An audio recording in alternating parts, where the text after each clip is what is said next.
Hello friends, welcome to our YouTube channel. आज आपण पाहणार आहोत वर्ग 12 विषय इंग्रजी क्वेश्चन बँकमधील क्वेश्चन 2C माइंड मॅपिंगवर आधारित प्रश्न आणि क्वेश्चन 3AB यावर आधारित प्रश्न आपण पाहणार आहोत. चला तर मग सुरुवात करूयात. क्वेश्चन 2C माइंड मॅपिंग हे 3 मार्कासाठी हा प्रश्न आपल्याला विचारण्यात येणार आहे.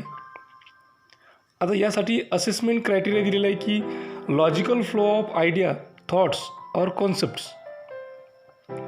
यासाठी 2 मार्क आहे आणि जे काही तुम्ही लिहिताना तुमचं जे प्रेझेंटेशन राहील त्यासाठी 1 मार्क, असे टोटल 3 मार्क आहेत. Question 2C mind mapping. First, develop a mind mapping frame or design using your idea or thoughts or concepts to illustrate or develop on the topic effects of music. Second, mind mapping मध्ये आहे develop a mind mapping frame or design using your ideas, thoughts, concepts to illustrate or to develop on the topic benefits of English language. Mind मॅपिंगमध्ये तिसरी activity आहे India is a vast country with different weather patterns.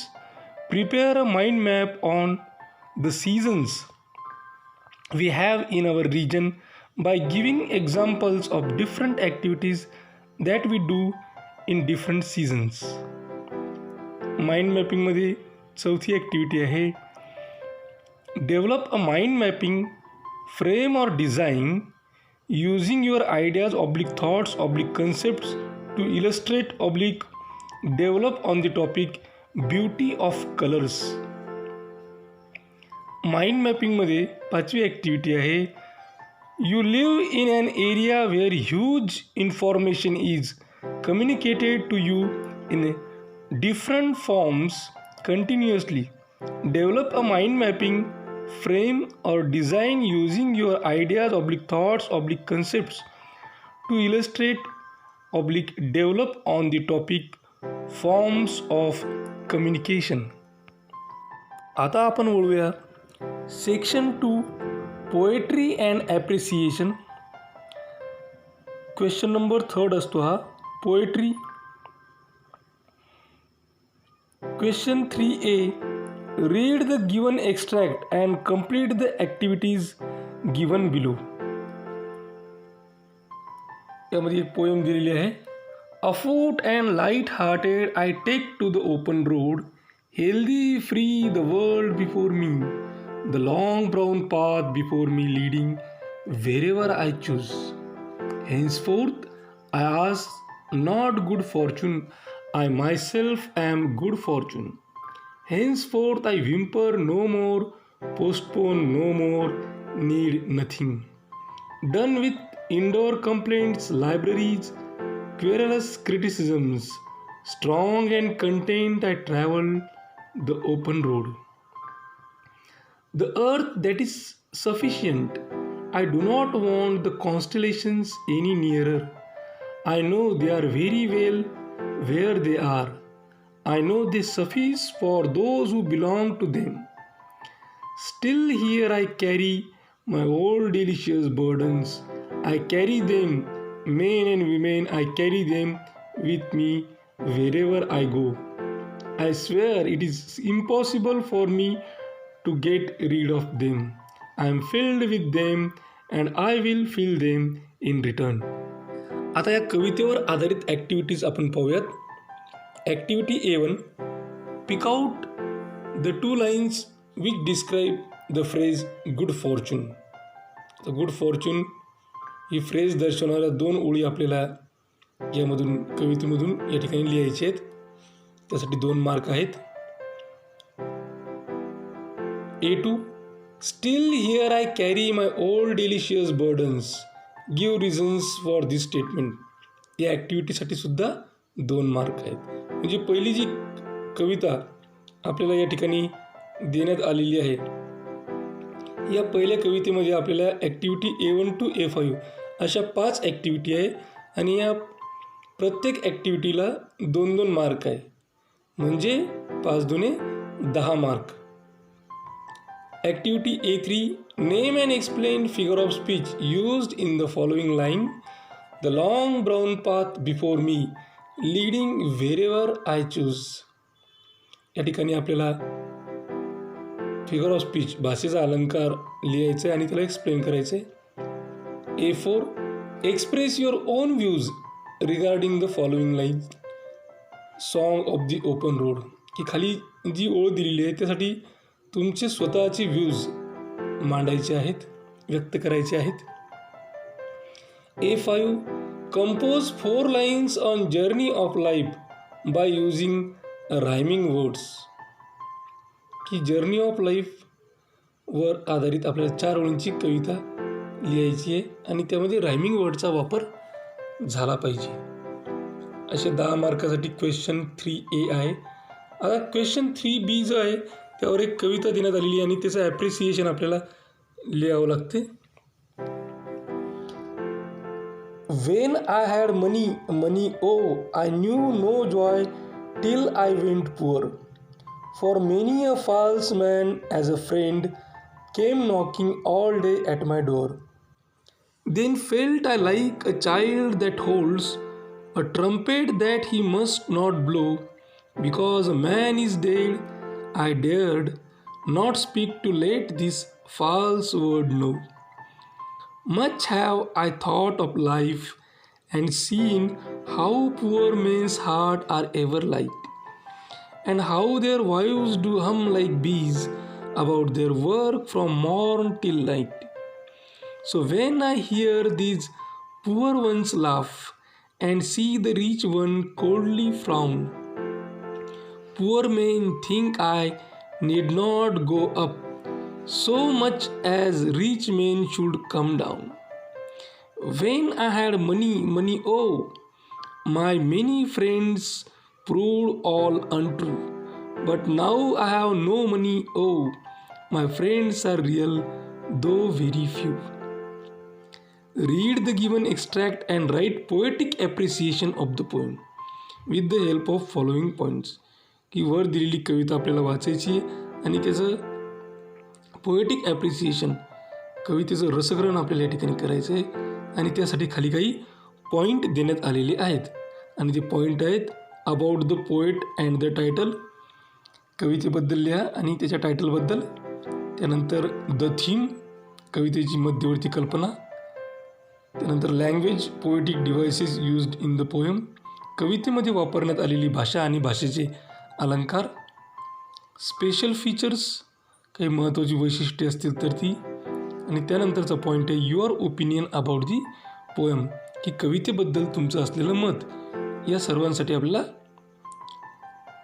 4 गुण देण्यात आलेले आहेत. त्यानंतरची कविता आहे question 3A मध्ये. Read the given extract and complete the activities given below. Weavers weaving at break of day, why do you weave a garment so gay? Blue as the wing of halcyon wild, we weave the robes of newborn child. Weavers weaving at fall of night, why do you weave a garment so bright? Like the plumes of a peacock, purple and green, we weave the marriage veils of a queen. Weavers weaving solemn and still, what do you weave in the moonlight chill? White as a feather and white as a cloud, we weave a dead man's funeral shroud. Activity A1 आहे. Fill in the columns based on your understanding of the poem. की कविता ज्याप्रमाणे तुम्हाला कळाली त्यानुसार खाली दिलेल्या कॉलम्समध्ये तुम्हाला माहिती भरायची आहे तुमच्या आकलनावर आधारित.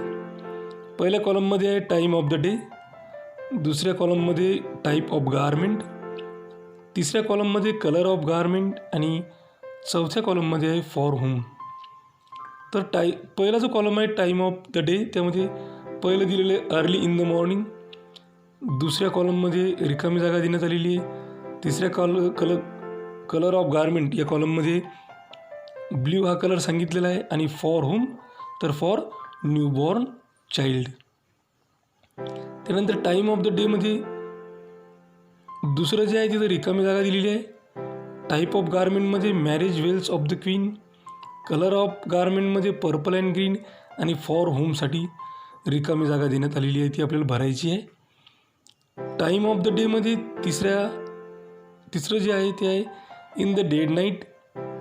त्यानंतर टाईप ऑफ गारमेंट या कॉलममध्ये त्यासमोरच आहे dead man's funeral shroud. Colour of garment रिकामी जागा देण्यात आलेली आहे आणि फॉर होम तर त्यामध्ये आहे dead man.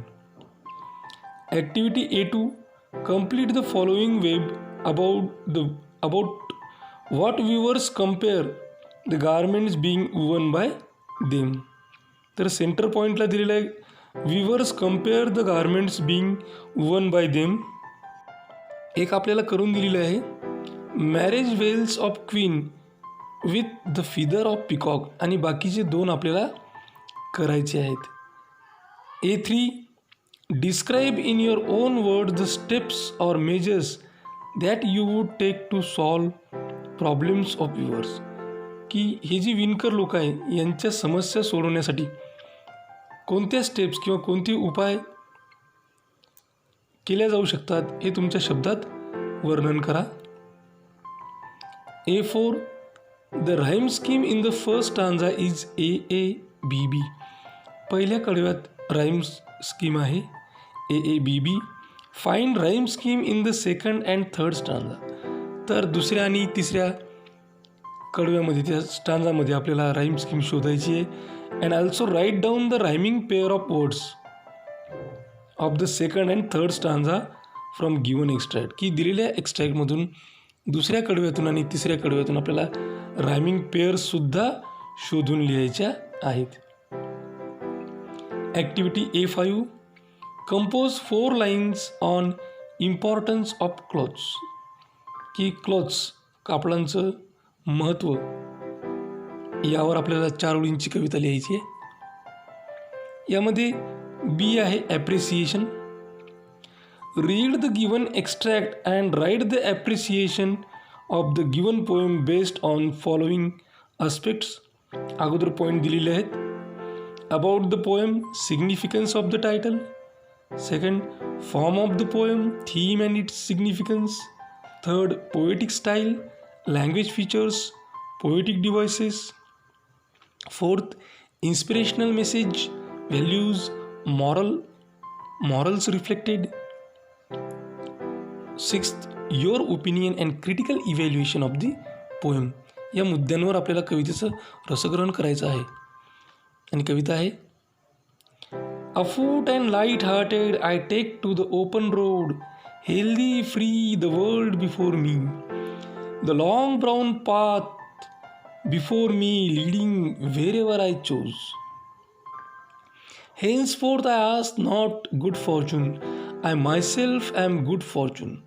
Henceforth I whimper no more, postpone no more, need nothing. Done with indoor complaints, libraries, querulous criticisms. Strong and content I travel the open road. The earth that is sufficient, I do not want the constellations any nearer. I know they are very well where they are. I know they suffice for those who belong to them. यानंतर तिसरी कविता आहे question 3A मध्ये. Read the given extract and complete the activities given below. No stir in the air, no stir in the sea. The ship was still as she could be. Her sails from heaven received no motion. Her keel was steady in the ocean. Without either sign or sound of their shock, the waves flowed over the Inchcape rock. So little they rose, so little they fell. They did not move the Inchcape bell. The abbot of Aberbrothock had placed that bell on the Inchcape rock. On the buoy in the storm it floated and swung, and over the waves its warning rung. When the rock was heeled by the surge's swell, The mariners heard the warning bell, and then they knew the perilous rock and blessed the abbot of Aberbrothock. यावर आधारित activities. Activity A1, complete the web diagram आपल्याला complete करायची. Centre पॉईंटला दिलेले merits of ॲबॉट of ॲबरब्रॉथॉक आणि एक आपल्याला करून दिलेले प्लेस अ बॉय आणि 3 आपल्याला करायचे आहेत. A2, गिव्ह रिझन्स, कारणे द्या. Abbot of Aberbrothock placed a bell on the Inchcape rock because. तर ॲबरब्रॉथॉकचा जो ॲबॉट होता त्यांनी या इंचकेप रॉकवर एक बेल ठेवली. याचं कारण, बेल त्या ठिकाणी स्थापन केली याचं कारण.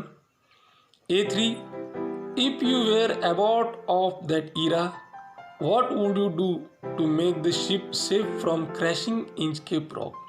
जर तुम्ही त्या शकामधले, त्या काळामधले जर ॲबॉट असते तर तुम्ही हे जे शिप आहे या शिपला इंचकेप रॉकला क्रॅश होण्यापासून कशा पद्धतीनं वाचवलं असतं.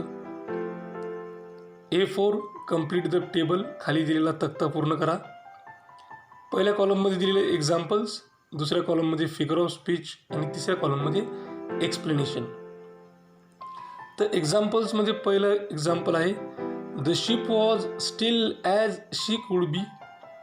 या फिगर ऑफ स्पीचचं नाव लिहायचं आणि त्याचं एक्सप्लेनेशन लिहायचं. दुसरं आहे no stir in the air, no stir in the sea. यासुद्धा फिगर ऑफ स्पीचचं नाव लिहायचं आणि त्याचं एक्सप्लेनेशन त्याच्या समोर लिहायचं.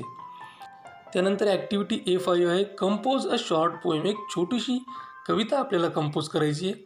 कवितेची पहिली ओळ दिलेली आहे आणि शेवटची ओळ दिलेली आहे. मधल्या 2 ओळी आपल्याला लिहायच्या आहेत. तर पहिली ओळ आहे no stir in the air, no stir in the C.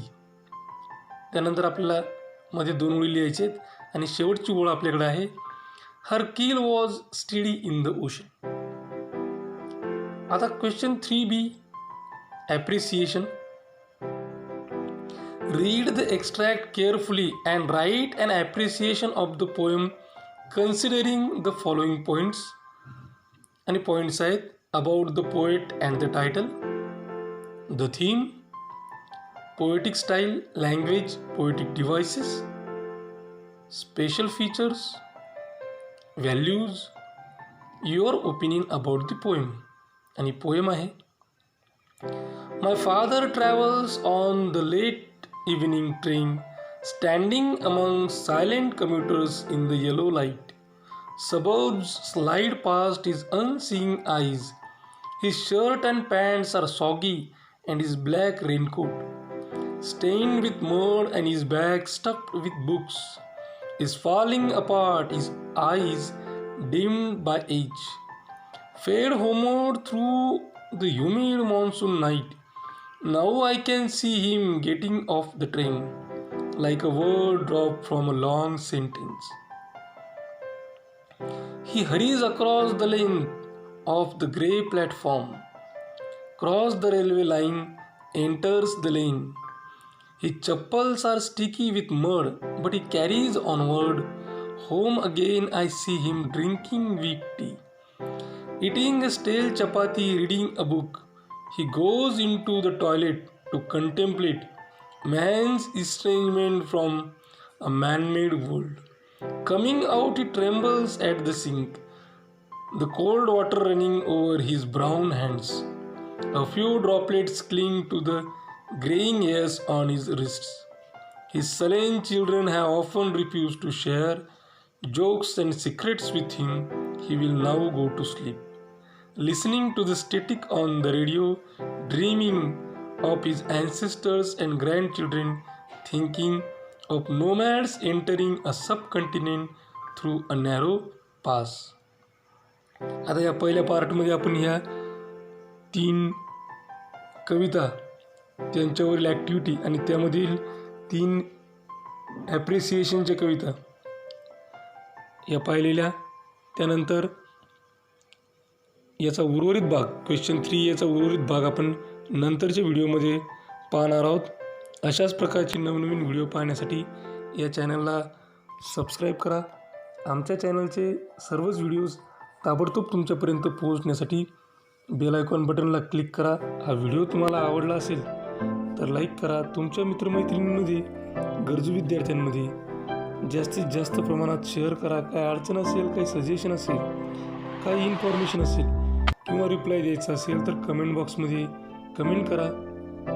हा व्हिडिओ अत्यंत काळजीपूर्वक आणि सर्वात महत्त्वाची गोष्ट टिल द एंड शेवटपर्यंत पाहिल्याबद्दल तुम्हा सर्वांचे मनापासून आभार. थँक्यू. Thanks a lot.